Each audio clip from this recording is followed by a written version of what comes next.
দেখো shopping shopping shopping আবার shopping করে ফেললাম, কত কিছু শপিং করে ফেললাম। হাবড়া গেছিলাম ব্লাড পরীক্ষা করতে, দিতে গিয়ে আমি ভাবলাম কি কিছু কেনাকাটা করে যাই। হাবড়ায় গেলেই কেনাকাটা করি। সেদিন গিয়েছিলাম তাও অনেক কিছু কিনেছি, আজকে গেছি তাও কিনেছি। দেখো কী কী কিনেছি দেখাই।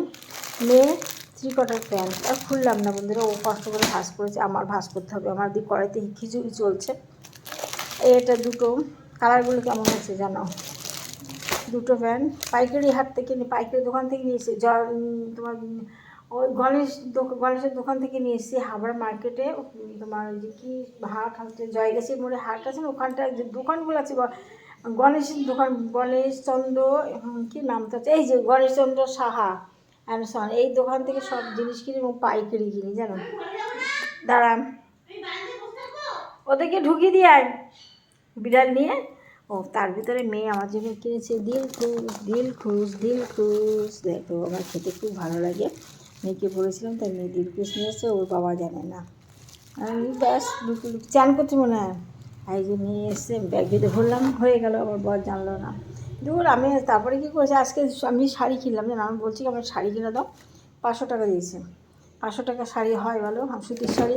দেখো যে শাড়িটা আমি পরে আছি, যে শাড়িটা পরেছি গায়ে দেখো, এটার দাম হচ্ছে 780 টাকার দাম, সুতির শাড়ি কিন্তু। এটা মামুর সাথে কেনা। আর তারপরে এবার আমি কি করেছি, চলে গেছি তোমার গণেশের দোকানে গিয়ে শাড়ি কিনেছি। দেখো বাংলাদেশের শাড়ি কেমন হয়েছে, শাড়িটা বলো? বাংলাদেশের শাড়িটা কেমন হয়েছে বলো? ভালো আছে? এই একটা শাড়ি, ভিডিও করছি চেঁচাবো না। মেয়ে আর মেয়ের বাবা দুজন থাকলে বাবারে বাবা আর কারো থাকে না। এই দেখো একটা শাড়ি কেমন হয়েছে, শাড়িগুলো কেমন আছে?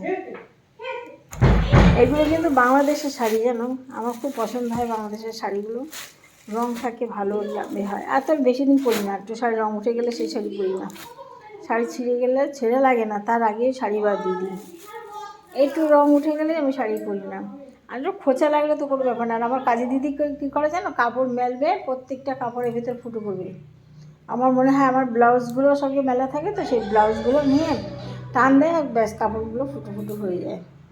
যাই হোক বন্ধুরা, আর ব্যাগটা কিনলাম কদিন আগে অনলাইনে। আমি শুধু বাজার করতে খুব ভালোবাসি জানো, তোমরা জানি না, আমার খুব ভালো লাগে বাজার করতে। ও তোমাদের দেখায়নি তো, আমার এক জোড়া জুতো কিনেছি। এই জুতো আমি 3 জোড়া পরলাম, এত ভালো জুতো, 3 জোড়া। দোকানে কোনো জুতো দেখায় কিন্তু পছন্দ হয় না, আমি এই জুতো নিয়েছি। একবার কালো পরেছি, এখন নীল চলছে বাড়িতে, এখন সেটা আমার মেয়ে নিয়ে যায় পরতে, আর এইটা আজকে কিনে নিয়ে আসলাম।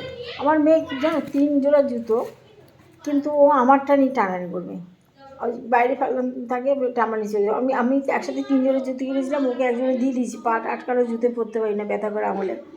ও মা, ও মেয়ে কী করলো, আমার এটা সেই এরকম জুতো নীল কালার আছে সেটা নিয়ে চলছে, তাই আজকে আমি এটা কিনে এসলাম। আমার আছে চামড়া জুতো, একটা ডক্টরের জুতো, ভালো লাগে না, সাদা ঘিয়ে রঙের, আমার ভালো লাগে না, যার জন্য আমি আজকে এটা কিনেছিলাম। এটা ইউজ করতে খুব ভালো। আর আমি তো একটু ঢিপ করে পড়ি, এটা পরার কোনো চান্স নেই, খুব ভালো জুতো। হাবড়ায় জনতা শু না কী নাম, কী নাম আছে লেখা, না নাম লেখা, হ্যাঁ ভারত শু, এই যে দোকান নাম ভারত শু থেকে কিনে নিয়ে এসেছি। আজকে এতগুলো বাজার করলাম, আরও খাওয়া দাওয়া, অনেক কিছু খরচ হয়ে গেল আমার বরটা। যাই হোক, আবার দরজা আসতে দে। বন্ধুরা ভালো থেকো, আবার ভিডিওটা আর বড় করলাম না, অনেক ভালোবাসা রইলো, একটা লাইক কমেন্ট করো, পাশে থেকো, টাটা।